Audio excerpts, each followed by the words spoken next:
Madam doctor Sarojini Mahishi ವರದಿ ಜಾರಿಗಾಗಿ ಆಗ್ರಹಿಸಿ ಕರೆವೇ ಹೊತ್ತು ಪ್ರತಿಭಟನೆ ಕರೆ ಕೊಟ್ಟಿತ್ತು. ತಾವು ಕೂಡ ಪ್ರತಿಭಟನೆಯಲ್ಲಿ ಸಾಥ್ ಕೊಟ್ಟಿದ್ದೀರಾ, ಏನು ಹೇಳ್ತೀರಾ ಮೇಡಮ್? ನಾನು ಹೇಳೋಕೆ ಇಷ್ಟಪಡ್ತೀನಿ ಅಂದರೆ ಇದು ಇವತ್ತಿನ ಇಶ್ಯೂ ಇಲ್ಲ. ಇದು 40 ವರ್ಷದಿಂದ ನಡೀತಾ ಇರೋ ಒಂದು ಹೋರಾಟ. ಈ ಹೋರಾಟಗೋಸ್ಕರ ಎಷ್ಟು ಜನ ಎಷ್ಟು ಕಷ್ಟಪಟ್ಟಿದ್ದಾರೆ ಅಂತ. ಸೊ ಇವಾಗ ಒಂದು ಸಮಯ ಬಂದಿದೆ, ಕನ್ನಡಿಗರು ಕನಸು ನೆನಸಾಗಬೇಕು.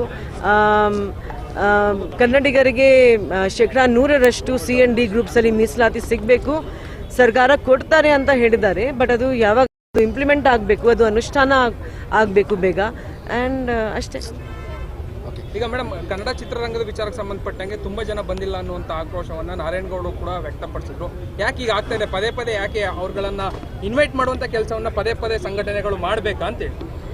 ನಾನು ಬೇರೆಯವ್ರ ಬಗ್ಗೆ ಮಾತಾಡೋಕೆ ನನಗೆ ಯಾವುದೇ ರೀತಿ ಅಧಿಕಾರ ಇಲ್ಲ. ನಾನು ನನ್ನ ಬಗ್ಗೆ ಮಾತಾಡ್ಬೋದು ಅಷ್ಟೇ. ಬೇರೆಯವರು ಏನು ಹೇಳ್ತಾರೆ ಅದ್ರ I am nobody to comment on that.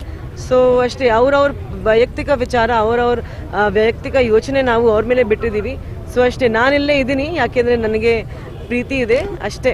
Madam, ಈ ವರದಿ ಜಾರಿಗಾಗಿ ಆಗ್ರಹಿಸಿ ಸರ್ಕಾರಕ್ಕೆ, ರಾಜ್ಯ ಸರ್ಕಾರಕ್ಕೆ ಮತ್ತು ಕೇಂದ್ರ ಸರ್ಕಾರಕ್ಕೆ ಏನಂತ ಮನವಿ ಮಾಡ್ತೀರಾ ಮೇಡಮ್ ತಾವು? ನಾನು ಮನವಿ ಮಾಡ್ತೀನಿ ಅಂದರೆ ಕನ್ನಡಿಗರಿಗೆ CND ಗ್ರೂಪಲ್ಲಿ ಮೀಸಲಾತಿ ಸಿಗಬೇಕು. ಆ ಜೊತೆಗೆ ಸ್ಕಿಲ್ಲಿಂಗ್ ಆಗಬೇಕು, ಅಪ್ಸ್ಕಿಲ್ಲಿಂಗ್ ಆಗಬೇಕು, ರೀಸ್ಕಿಲ್ಲಿಂಗ್ ಆಗಬೇಕು. ಯಾಕೆಂದರೆ CND ಗ್ರೂಪಲ್ಲಿ ಕೂಡ ಜಾಬ್ಸ್ ಏನು ಬರುತ್ತೆ ಅದು ಅನ್ಸ್ಕಿಲ್ಡ್ ಲೇಬರ್ ಜಾಬ್ಸ್ ಅಂತ. ಸೊ ಹಾಗಾಗಿ ಸ್ಕಿಲ್ ಡೆವಲಪ್ಮೆಂಟ್ ಕೂಡ ಜೊತೆಗೆ ಬೇಕು. ಆ್ಯಂಡ್ ಇದು ಆದರೆ ನಿಜವಾಗ್ಲೂ ಎಷ್ಟು ಜನದು ಜೀವನ ಬದಲಾಗುತ್ತೆ ಅಂತ ನಾನು ಹೇಳೋಕೆ ಇಷ್ಟಪಡ್ತೀನಿ. Thank you.